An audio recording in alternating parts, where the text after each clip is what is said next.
Hi, and welcome to NASA's Johnson Space Center. My name is Patricia Moore, and I am with NASA's Digital Learning Network, or DLN for short.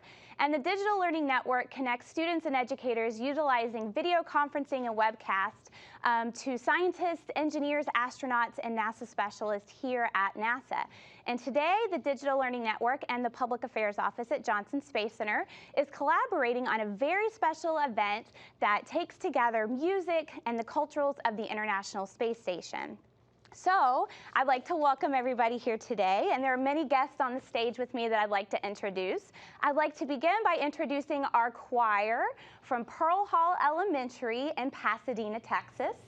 I'd also like to mention that Pearl Hall is a part of Pasadena's Independent School District, and South Houston High School is one of these high schools that has an experiment on the International Space Station. And so thank you, the choir, for being here. I'd also like to introduce Jamie Leupold, who is their educator, and Pat Surface, who's the choir director, who's behind the scenes. I'd like to introduce our musicians. We have Sergei Galperin, who is a part of the Houston Symphony, and he's first violinist, and Kenji Williams, director and violinist of Bella Galia, and my co-host today, Astronaut Cady Coleman. So thank you, everyone, for being here with us today. Now, in addition to the folks here on the stage with us, we have some virtual participants.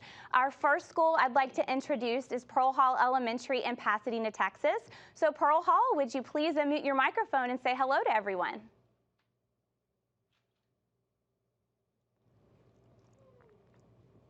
Ah, well, thank you, Pearl Hall. All right, so next I'd like to introduce our second participant. It's Tenry University, and Tenry University was crucial in allowing a special Japanese instrument to be flown to the International Space Station. So Tenry University, please unmute your microphone and say hello.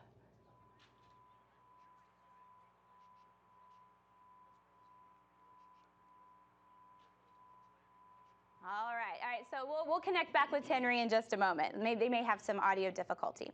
All right, so what I'd like to do to begin our program is invite Cady to share with us a little bit about the International Space Station and the project.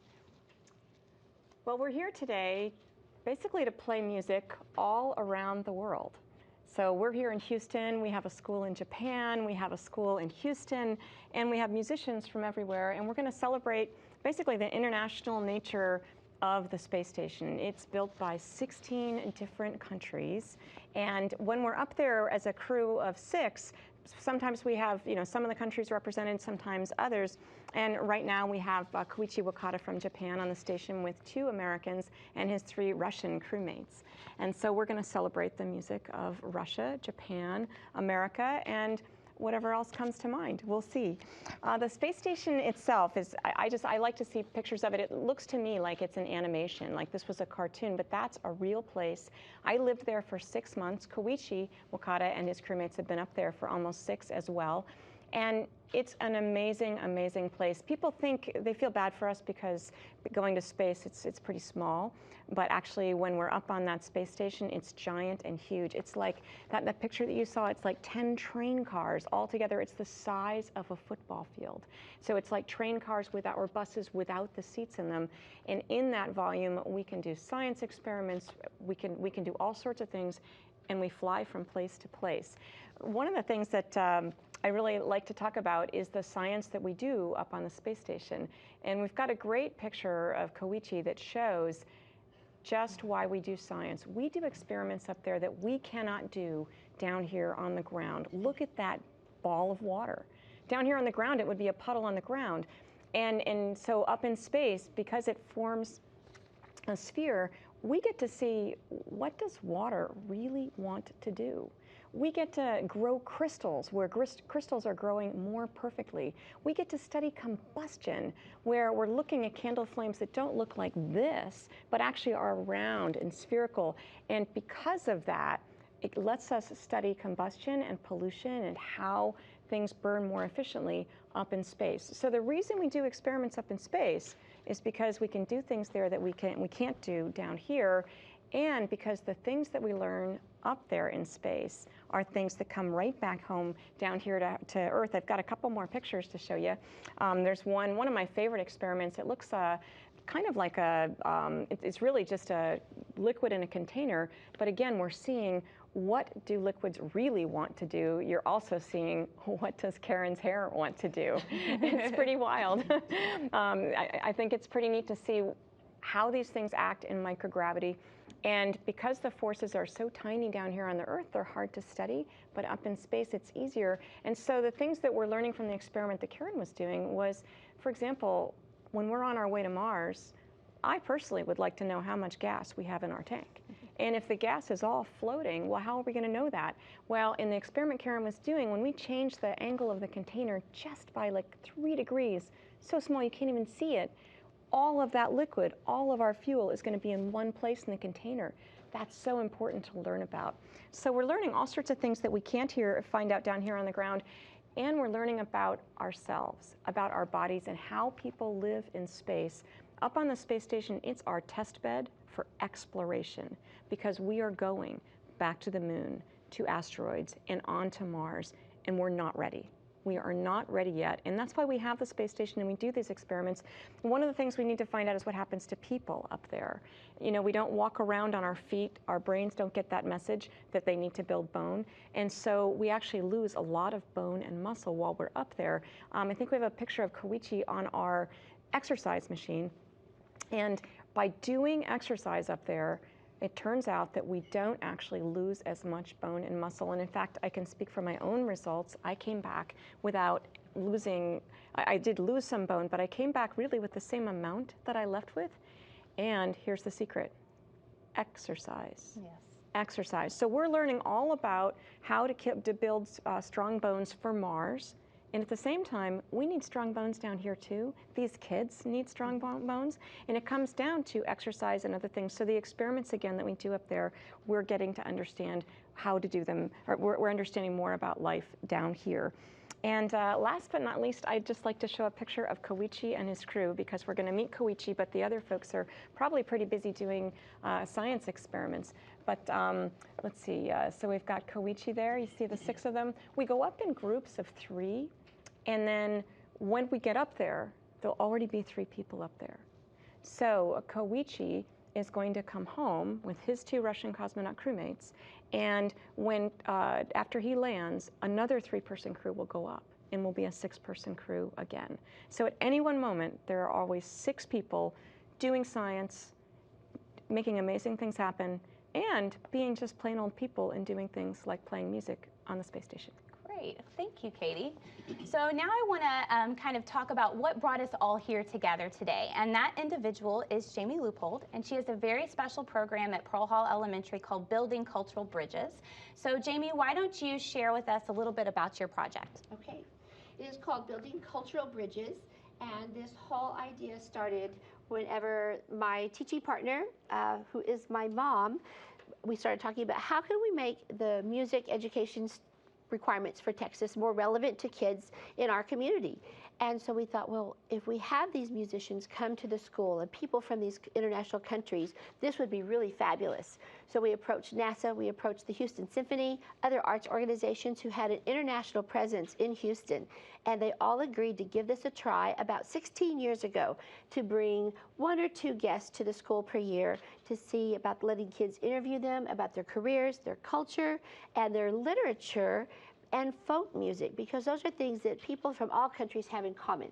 And now here we are 16 years later, and about 75 guests from 27 countries have come to the school, and they are interviewed by children, teams of 3rd or 4th graders. Right there, you're seeing David Saint-Jacques from this Canadian Space Agency, who was just at our school this year, and astronauts from every major space agency of the International Space Station partners has been to the school. And the children learned their folk songs. And Koichi was one of the ones who came to our school. He's been there twice, and on his first visit, he brought his culture to us for the first time for kids in Texas to experience a deep traditional Japanese culture. And he brought his book. Chris Hadfield found it in Japan. And so today we're very excited to celebrate that with those of you who are in Japan today, joining us at Tenry University, to have this unique instrument bringing to life the cultures and sharing it across the world through the curriculum we study at school, and it brings such richness to our school. And so the books they shared, we also have the copies of them in our school. And so this is Koichi's favorite book from his childhood that we have at the school for kids to look at, and as well as learning the folk songs. And so we partnered with the Houston Symphony, and this brought our first experience with Russian culture to our kids. And Sergei Galperin, who is a Russian-born violinist for the Houston Symphony, came and performed music for our students and shared the music of his culture. And we've done many, many performances, blending the arts and sciences of our curriculum in our schools and blending the arts and sciences of music, moving from STEM to bringing in the arts and moving that into STEAM, which I know something we're hearing a little bit more coming from headquarters at NASA about in the education program. Very exciting. So I'm going to ask Sergei if he would please talk a little bit about his experiences with our programs at school, with the Houston Symphony, and the partnerships they've had for a long time with NASA. Well, little did I know what I got myself into when Jamie invited me to play for her school. But it's a terrific project. I'm very proud to be part of it. I was born in Moscow, moved to New York City and went to Juilliard School and joined the Houston Symphony 17 years ago. And this sort of trifecta that we're doing with the Houston Symphony, NASA, and Cultural Bridges is really a fantastic project. So the Houston Symphony and NASA has had a long history of commitment where the technology meets the arts. Last year we went to Great Britain and performed the HD Odyssey all over that great nation to such a success that folks in Cleveland, in Sydney, in Rotterdam, all over the world want to see that DVD. They want to see what NASA does. They want to see how Houston Symphony does. And so we are, I think, going forward with more projects between the Houston Symphony and NASA, especially during our centennial season with the Houston Symphony. So those are the two links that are very important. We're close. We're only an hour away from the hall to the command center here. And then the Cultural Bridges, that third aspect of this collaboration is terrific. I mean, this young lady over here deserves a Medal of Honor. I mean, she brings these kids who would have otherwise never have seen all of you and have been able to participate in such a magnificent collaboration. And so if a Nobel Prize or a composer or an astronaut will come from her institution, this is the person to send the congrats letters to. So. Well, thank you. Yeah, the collaborations have been wonderful, and it's been a triple whammy here for us, having 3 music educators. I know that our Seth Fuel is running the show back at Pearl Hall Elementary, and we're very excited to share students here and students at our school with the world and with NASA and the Symphony. Well, that's a perfect segue. Why don't we go ahead and prepare for our first song? So choir, if you're ready, and Sergei, perhaps you would like to share with us about our first song, Kalinka. Kalinka is a very, very, very Russian song. And for those on the space station that speak Russian, добрый день, добрый вечер. Я не знаю, какое у вас сейчас там время дня. That was not bad words. I just welcomed them into our discussion. And it was written back in 1860. And I don't think the gentleman who wrote it, as often it happens, had the idea that what he wrote as an entertainment folk song became a standard for the Russian people up to this date. So we're going to play for you probably the most famous Russian song that you've heard in sporting events when the ballerinas or figure skaters dance. You've heard it during trips to Russia when Russian bear dances. I mean, it is the quintessential Russian song, Kalinka.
Wonderful. Thank you so much. Excellent job, choir. Yeah. All right. So in a few minutes, we're going to have a very special opportunity to speak with Commander Koichi Wakata on the International Space Station. So while we're waiting for that to occur, I'd like to give students at Pearl Hall and also at Tenry University a chance to ask Cady a few questions about her experiences in flight. So we are going to begin with our first school. So Pearl Hall, if you could please unmute your microphone and ask your first question. Hi, my name is Laura, and my question is, what is the best adventure you've experienced as an astronaut? Well, Laura, some people think that launch is the most important thing that we do, and it is actually like really exciting. But I will tell you that living on the International Space Station for almost 6 months, I loved it up there. And if I could have brought my family with me, I have a son who's about 13. He was 10 when I went. If I could have brought him and my husband with me, I wouldn't have wanted to come home. It was the best adventure ever, and I can't wait to go back. All right, thank you, Pearl Hall. Let's go to Tenry University. Please unmute your microphone and ask your first question.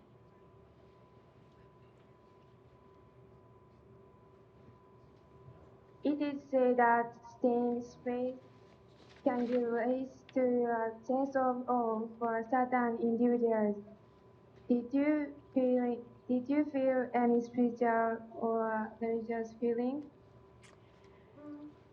Any spiritual or religious feeling? You know, it's going to be different for every single person. You can plan what you'll feel like. You can think you know what it might feel like, but then when you're actually in a space station orbiting the Earth, looking down, seeing your country, and in fact, I studied very often in Japan for my mission, so I was very happy to look down and see Japan. When you look down and you realize that everyone you know is down there, it's wonderful to be up in space, and at the same time, I felt so privileged to have that viewpoint and actually to realize that I don't actually come from a country. I come from the Earth, and that our Earth is in the neighborhood of space, and it's a wonderful place. Thank you. All right, Pearl Hall, you're up next, please. Hi, I am Daisy, and my question is, we have rules we have to follow at school. What rules do you have to follow while you're living on the ISS? Rules. Well, you know, we don't actually have to follow any rules at all. Not true. You know, we have to follow rules just like you do. And up there, it's really clear that safety is the most important thing because we're in kind of a dangerous place, right? And it makes me realize that following rules, there's a reason for them. And even though I actually don't always feel like following the rules, it's plain old important, and it just has to be done, and you just follow the rules and get that part done and get on with whatever work you're trying to do there. So we have lots of rules up there as well, and pretty much we have to do what we're told. Even Commander Wakata, I think, will tell you that. All right, Tenry University, please tell us your next question. Hi, my name is Megumi, and my question is there anything that you thought was an advantage or disadvantage about being a female astronaut? So being a woman astronaut up there, it's just nice to have lots of different kinds of people up there. I will say in general, we can be smaller than some of the guys. And down here, that can be a disadvantage where I'm always having to stand on a step to be tall enough, right?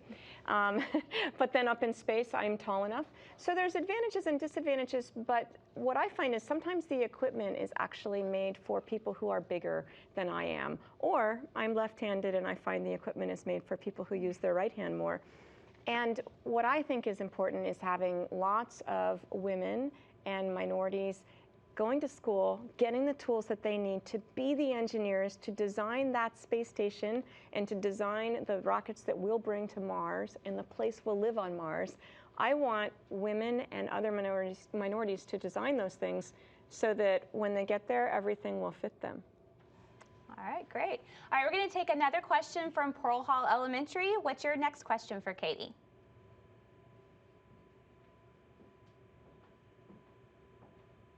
My name is Myra, and my question is, if you could be the first person on Mars, what would you want to take with you?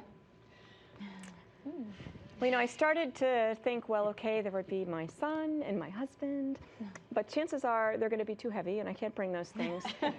You know, I'd love to say I'd bring my flute, you know, which I have here, or that I would bring some things like that that I just love. But first, we're going to bring the equipment that we need to explore Mars, to live there safely, and to be able to return home and to send data home so that everyone back on Earth can understand what it's like on Mars, so that we can then send more people safely and then go to places even beyond Mars. So I'd bring the things that we need.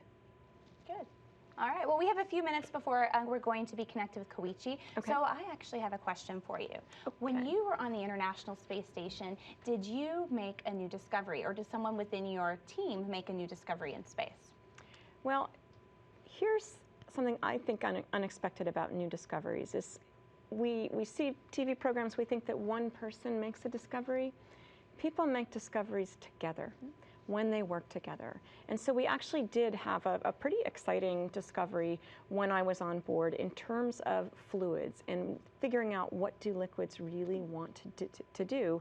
And I mentioned it earlier, understanding more things about how to design that zero-G fuel tank so that we have enough fuel to get to Mars so we know how much we have. That's great. Thank you, Cady.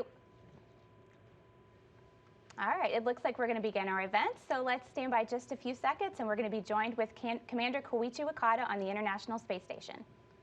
All right, well, Commander Koichi Wakata is on the International Space Station traveling at 17,500 miles per hour. They experience a sunrise or a sunset every 45 minutes. And so it's a beautiful, beautiful experience for the astronauts. And we're very fortunate to have him join us today. It's not every day you get to speak to an astronaut on the International Space Station, so we're very, very fortunate.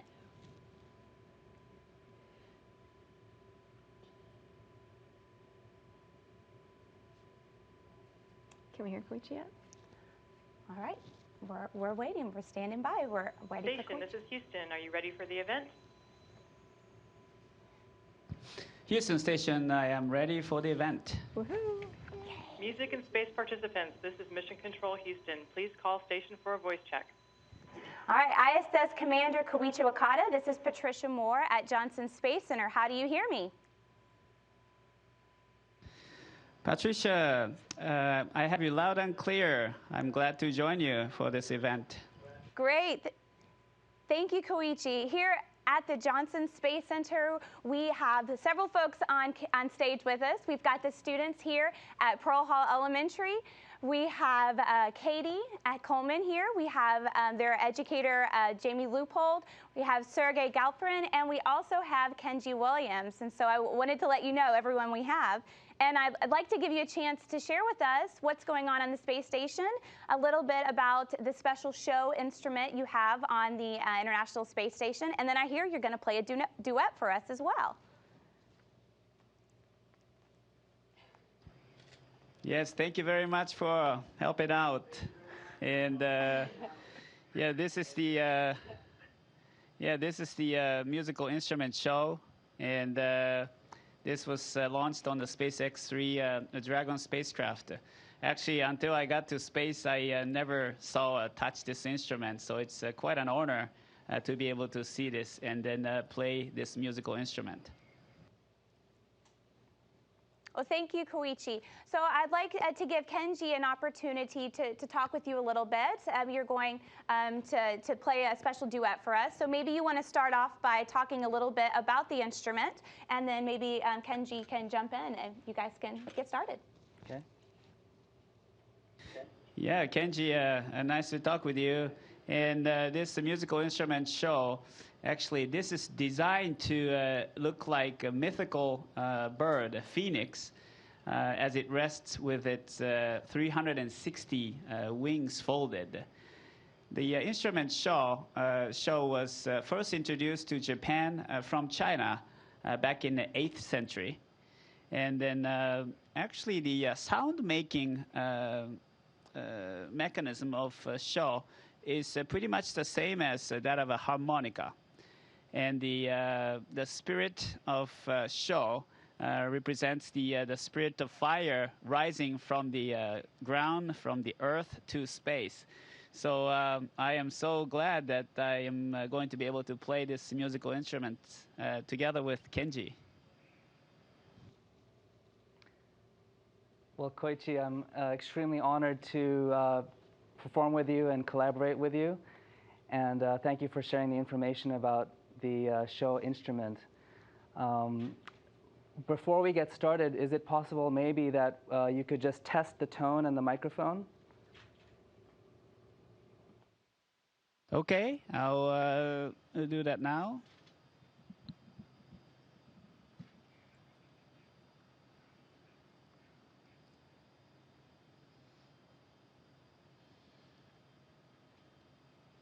Okay, here we go.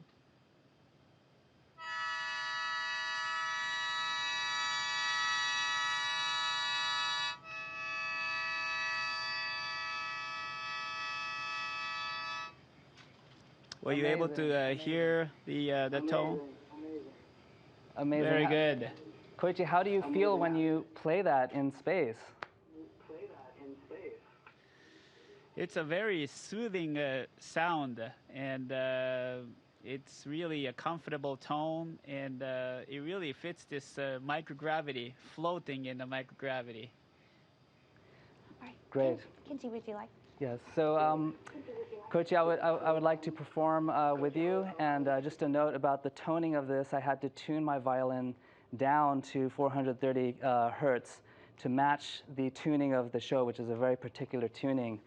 And given that the show is an instrument to tune the cosmos traditionally, I would like to dedicate this collaboration and performance as a prayer for our planet Earth, for our family and our loved ones in healing our loved ones and our family and our planet Earth. So shall we get started now?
Absolutely beautiful. Wow. That was marvelous. Thank you, Koichi. That was amazing. Wow. Thank you. Koichi, Thank you, Kenji. we have several schools connected. We have Pearl Hall and Tenry University who would like an opportunity to speak with you and ask you a few questions. I'd like to first go to Pearl Hall. Please mute your microphone and ask Kenji your first two questions.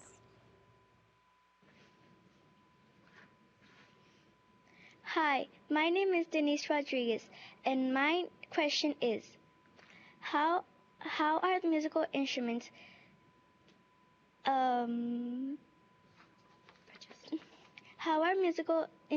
adjusted in order to play on the ISS?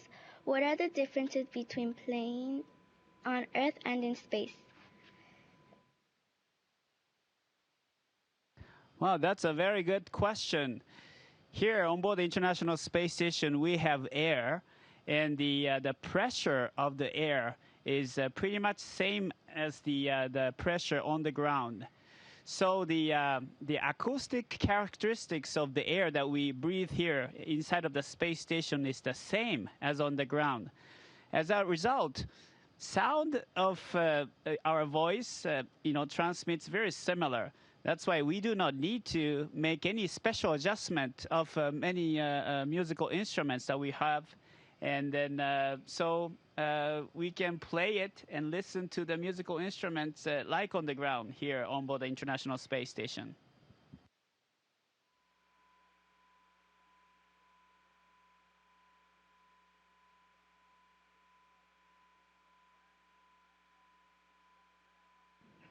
Hi, my name is Eric, and my question is, do you believe that the existence of instruments and music on the ISS increases the longevity and health of the mission and crew? Yeah, that's really a good question. And yes, I strongly believe that music gives us a sensation of relaxation in space as well as on the ground. And then listening to music, playing music on board the space station will make our life on board the space station more enjoyable. And it's the same on the ground. And here in the very secluded area of the space station where we have only 6 crew members, and the music is a really good psychological support for all of us.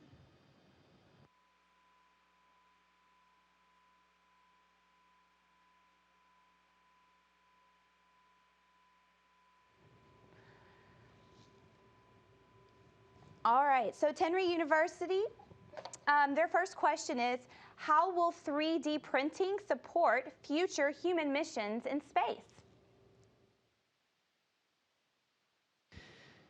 Yeah, 3D printing technology will enable us to have very efficient production of parts that are used for rockets and human spacecraft.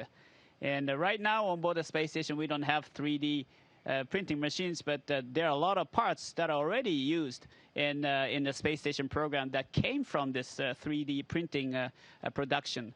And maybe when we go to Mars or asteroid, probably Mars, astronauts may be making our own parts that are needed to continue the space flight and the activities on Mars using the technology of 3D printing productions. Here at Tenry, let's give you guys another shot. Please unmute your microphone and ask your next question, please. では、マイクロフォンを持って質問してください。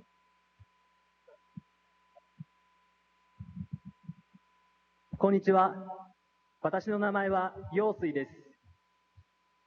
JAXA では宇宙ステーションで実験を行っており、半導体物質が微重力状態でどのように成長し、結晶化するかを研究しています。この研究では、地上での科学技術向上に役立ちますでしょうか？ Hi, my name is Shizuo. JAXA has an experiment on the space station that is looking at how semiconductor materials grow and crystallize in microgravity. Will this research help improve technology on Earth? はい、国際宇宙ステーションでは、微小重力というものがふわふわ浮かぶ、そういう環境を利用してさまざまな材料実験が行われています。そのうちの一つが、半導体の結晶成長実験です。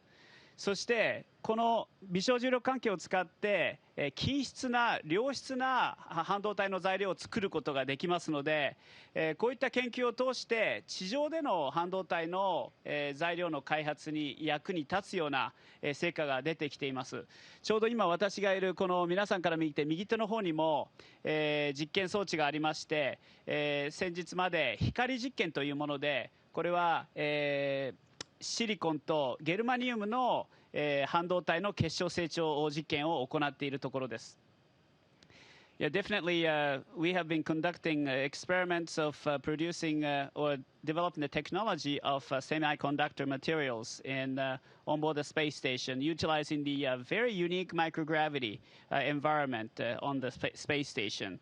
And by utilizing this microgravity environment, we can make very good, high-quality, homogeneous materials of semiconductors, and that will benefit the enhancement of the technology of semiconductor development or production on the ground.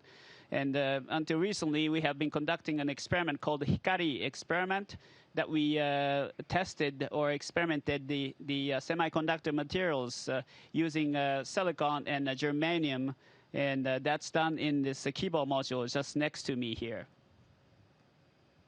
Pearl Hall, you're up next. Please ask your next question for Koichi.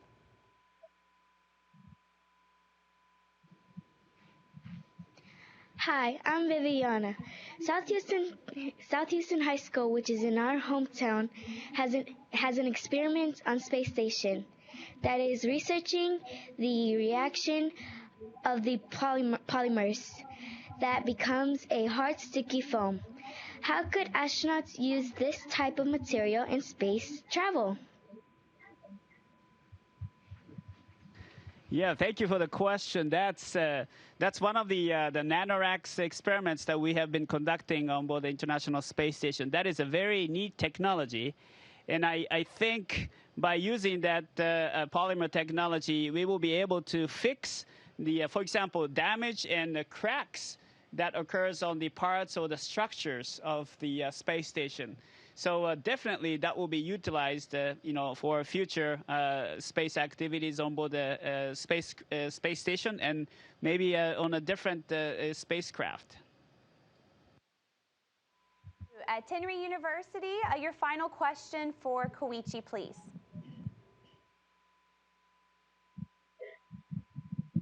こんにちは。私の名前は静雄です。将来 3D プリンターを使うことは宇宙での任務にどのようにメリットがあるのでしょうか。そうですね、現時点で 3D プリンターを使って宇宙ステーションでは使ってませんけれども、すでにさまざまな、製品の 3D プリンターを使った製品というのが、宇宙開発には使われていますし、この有人宇宙活動においても、例えば将来私たちが、国際宇宙ステーションのような地球低軌道を越えて、月、小惑星、そしてまた火星といったところに行って活動するときに、特に火星に行ったような時っていうのは、故障したものを直すために新しいパーツが必要になってくることがあるんじゃないかなと思いますね。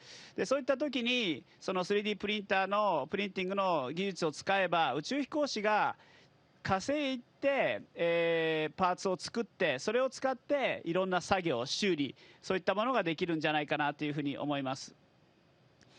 This is a very similar questions that I received earlier, but we already have a variety of parts that are made from the 3D printing technologies that are right now used on the space station and other parts of the space development.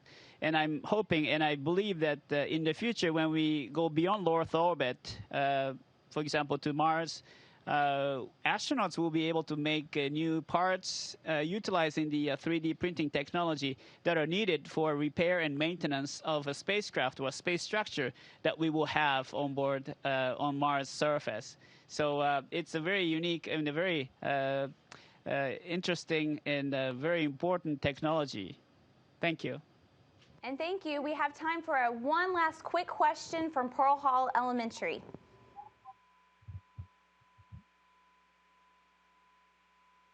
Hi, my name is German, and my question is, what have you or your crew members learned about living in space for longer times that will help Scott Kelly when he gets to live on ISS for a whole year?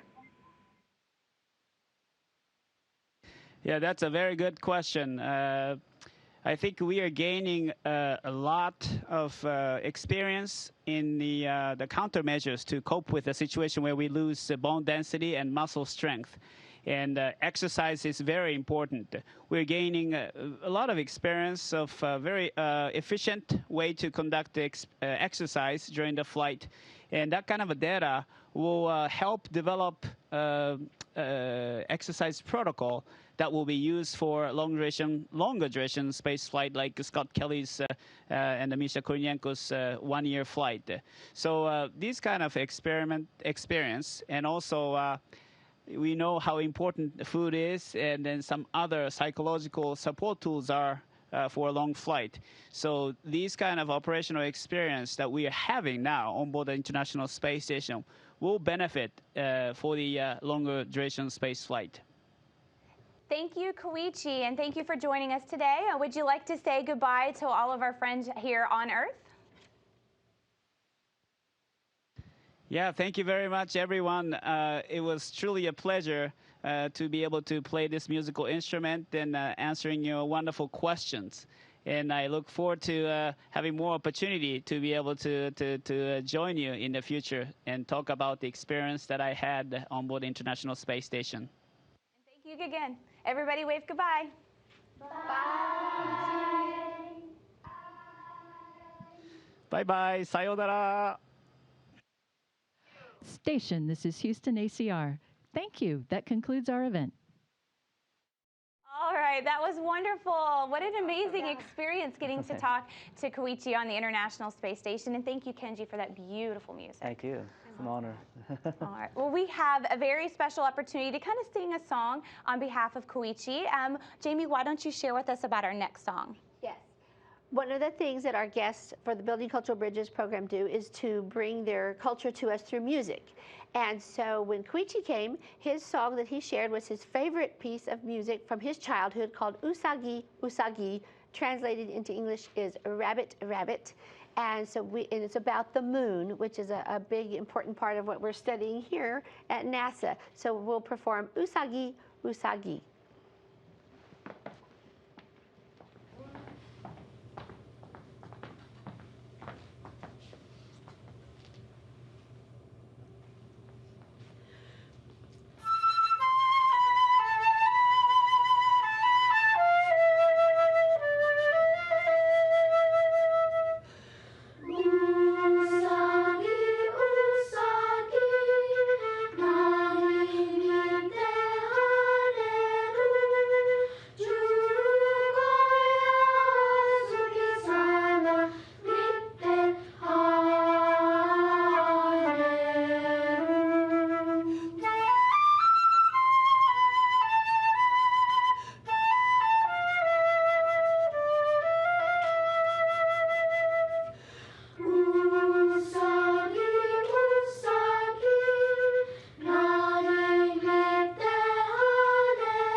Beautiful.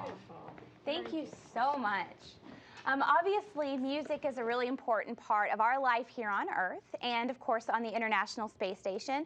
And Cady, I would really like for you to share with us some of the instruments that have been on board the space station and maybe some of your personal experiences.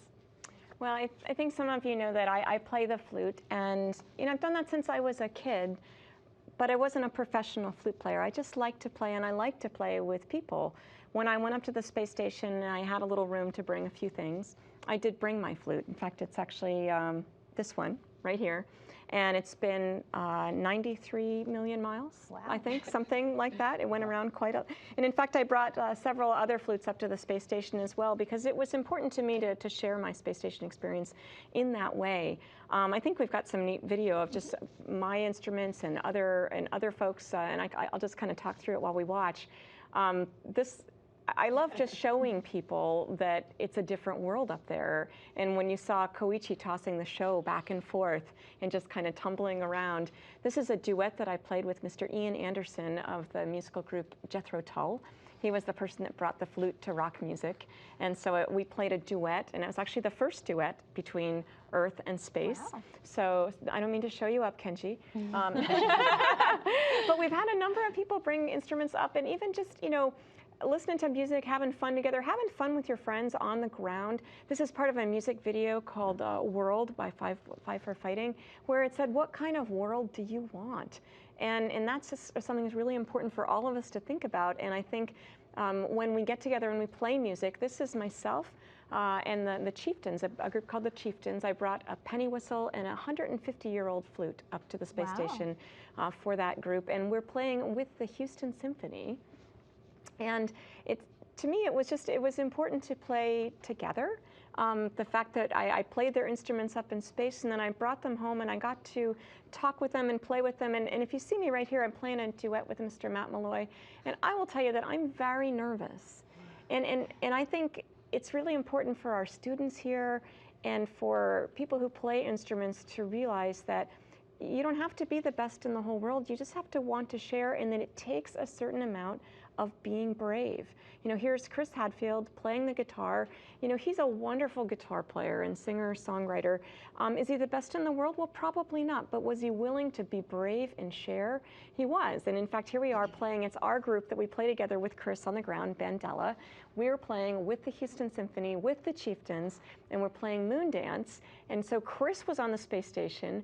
We were in Symphony Hall right here in Houston, and together we played music together, just like Koichi and Kenji just did. And one of the earlier questions that we had was about whether there's something spiritual or just a sense of awe that you would have in being up on the space station. And I don't think it's just because I've been there, but when Kenji and Koichi played, and we watched the video of sailing over the Earth, and video inside the space station, and Koichi floating around, and I think Koichi was actually entranced when he played that instrument. Longer than we planned. I mean, I think he was getting into it. I think it just, there's something special that happened.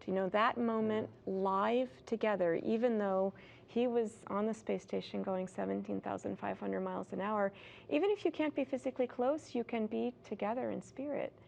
And as we travel further and further, I think that's really more and more important. And one of the ways, actually, just for me, anyway, not to be, lonely, was to put on music that my group would play when we would play together, that Bandella would play.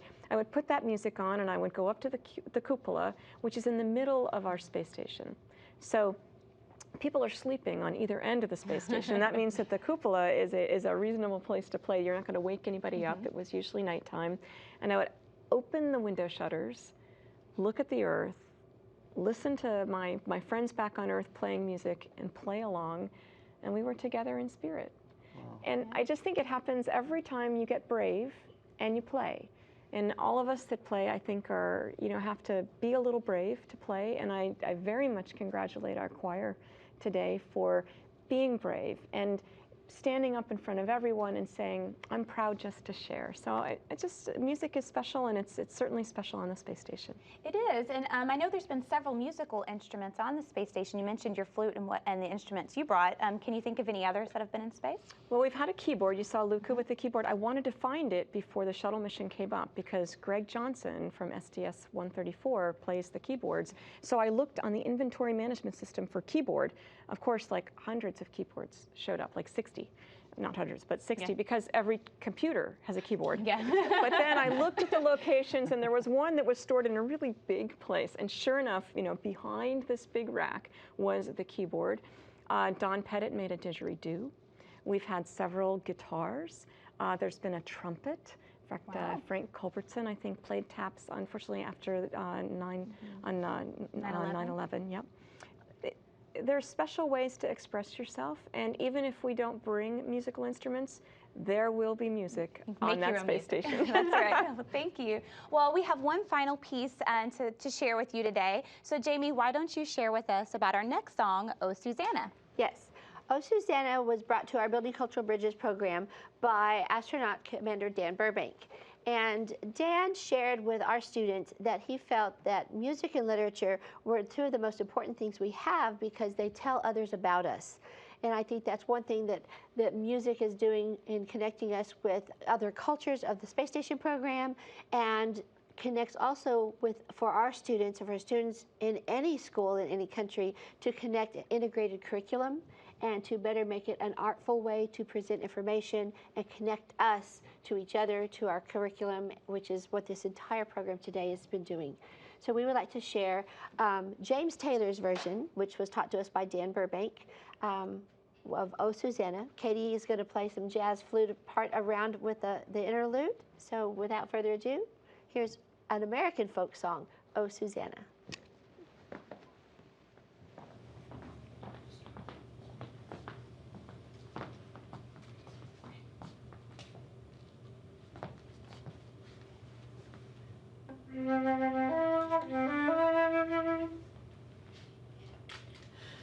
Well, I come from Alabama with his banjo on my knee, and I'm bound for Louisiana, my own true love for to see. Well, it rained all night the day I left, the weather was bone dry. The sun was so hot I froze myself. Susanna, don't you go on and cry. I said, oh, Susanna, now don't you cry for me, 'cause I come from Alabama with his banjo on my knee. Well, I had myself a dream the other night when everything was still. I dreamed that I saw my girl Suzanne a-coming round the hill. A buckwheat cake was in her mouth, a tear was in her eye.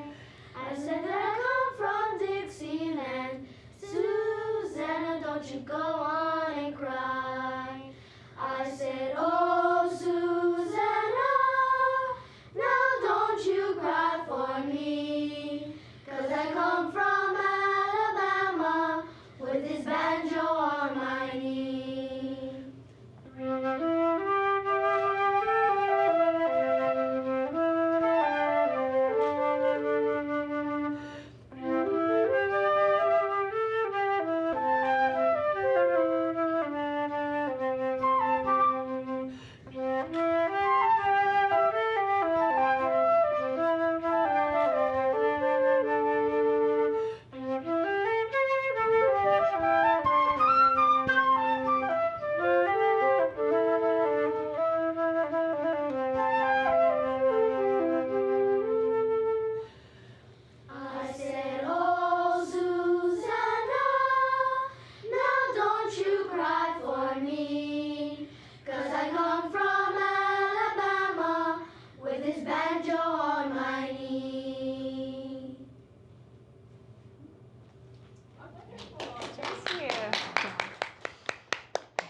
Thank you so much. This has been such a wonderful experience for us all, and I'm really happy that we were able to join so many people together to put together the Music in Space event today. So I'd like to begin by thanking all the folks behind the scenes here at Johnson Space Center who helped produce the event for us today. And I'd like to thank Kenji and Cady and Jamie and Sergei and our choir director, Pat Surface, who's behind the scenes still, for being a part of the program. And of course, the students at Pearl Hall Elementary, our virtual participants, and then Tenry University for helping get the show to the International Space Station. We really appreciate all of your support. And a big thanks to our amazing choir. Wonderful. Thank you so much. And if any of you are interested in being a part of a Digital Learning Network event, I encourage you to visit our website at dln.nasa.gov. And to all of you watching on the DL Info channel and on NASA television, on behalf of everyone, thank you for joining the Music in Space program. Bye. Bye.